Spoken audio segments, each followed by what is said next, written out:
आजाद नगर से। सब लोग बैठ जाओ, इधर बैठो, सब लोग इकट्ठे बैठते चलो। महाराज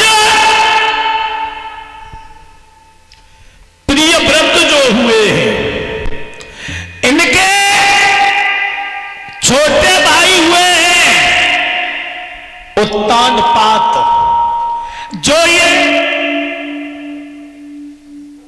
अयोध्या के राजा बने।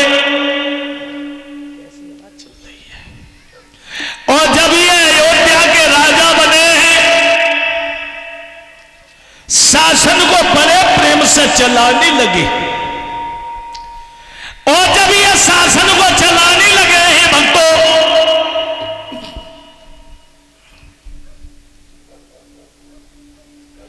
महाराज उत्तानपाद, इनकी पहली पत्नी का नाम था सुनीत।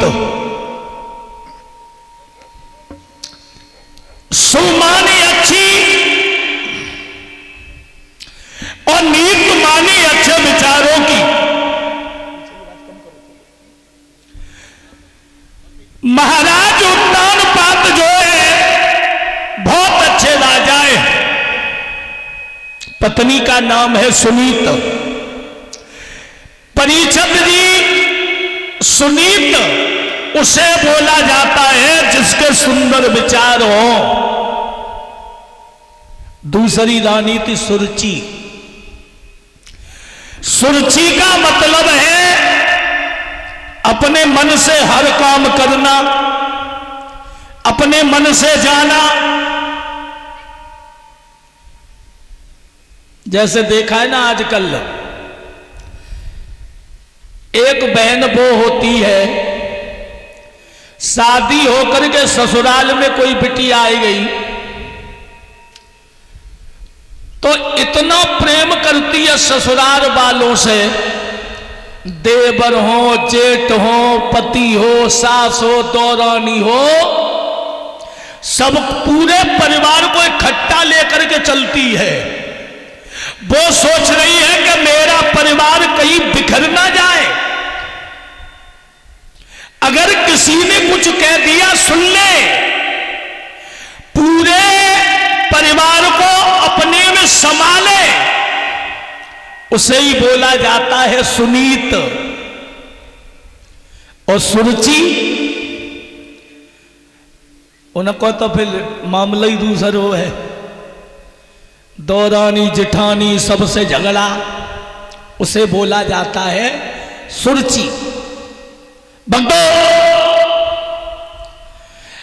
महाराज उत्तानपाद अयोध्या के राजा हैं। सुनीति जैसी पत्नी, पर भगवान की कृपा एक और है कि घर में सब कुछ होने के कारण भी कोई बेटा और बेटी नहीं है। और ये तो भगवान की लीला बड़ी अच्छी है कि भगवान संसार में प्राणी को हर चीज नहीं देता है।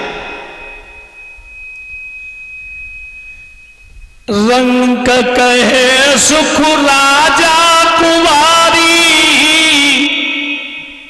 और राजा कहे सुख महाराजा को भारी।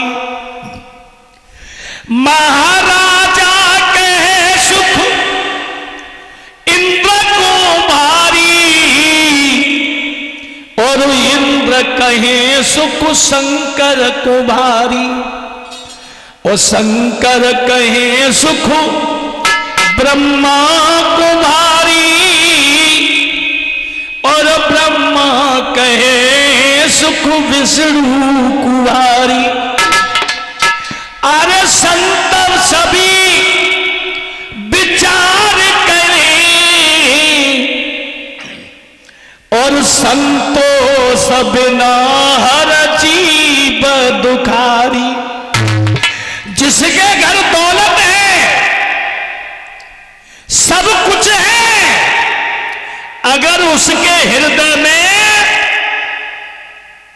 दान नहीं है, मन स्वच्छ नहीं है, उससे बड़ा दुखी संसार में कोई नहीं है, हैं? एक बात बताएं आपको,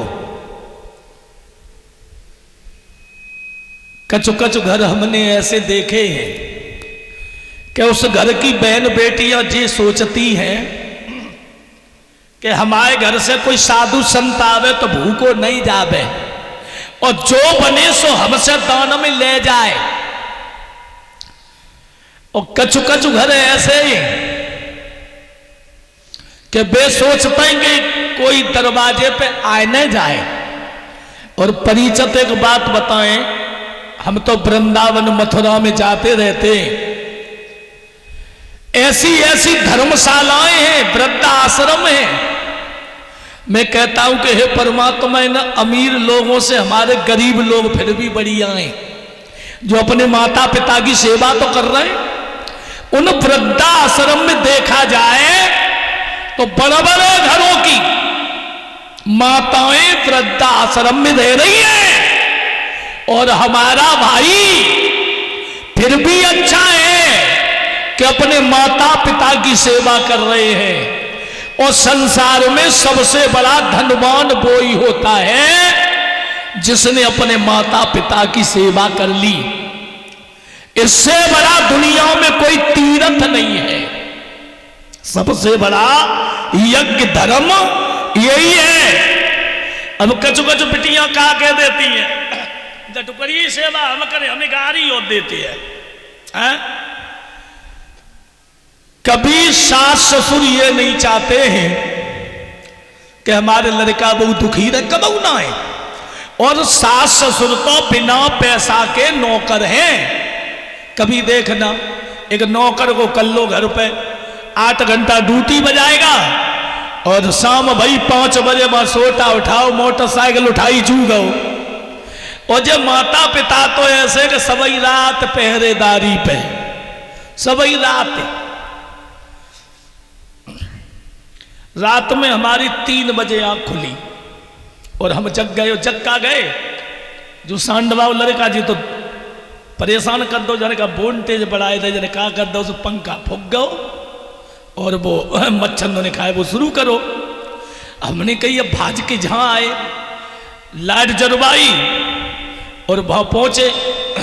अब वो चलाओ तो चला ही नहीं, पर भगवानी कृपा पे जुगाड़ बनवाई बच्चन से, तो ऊपर वाओ चली गओ। मैं चलो सकून में। अब पंडित जी महाराज उठे कि बार खोल दे, तानू घुसे आए तो है। मैंने कहा इन्ने अब आटो मारे वो शुरू करो, तब मैंने लगा रो। मैंने पंडित जी क्या कर रहे, बोले गुरु जी तुम सोए गए, तो हम जग गए, पहरेदारी पे हो। तो कहने का मतलब है जिस घर में माता पिता हो, बच्चियां कहीं चली जाएं तुम्हारे घर को उजड़ने नहीं देंगे। तो कहने का मतलब है भागवत से हमें यह ज्ञान मिलता है कि भागवत सुनने के बाद हमें अपने भाव बदल लेने चाहिए। और अगर हमने माता पिता की सेवा कर ली तो यह सबसे बड़ा तीर्थ है। बोलिए गोविंद भगवान की। चलो कीर्तन बोलो एक।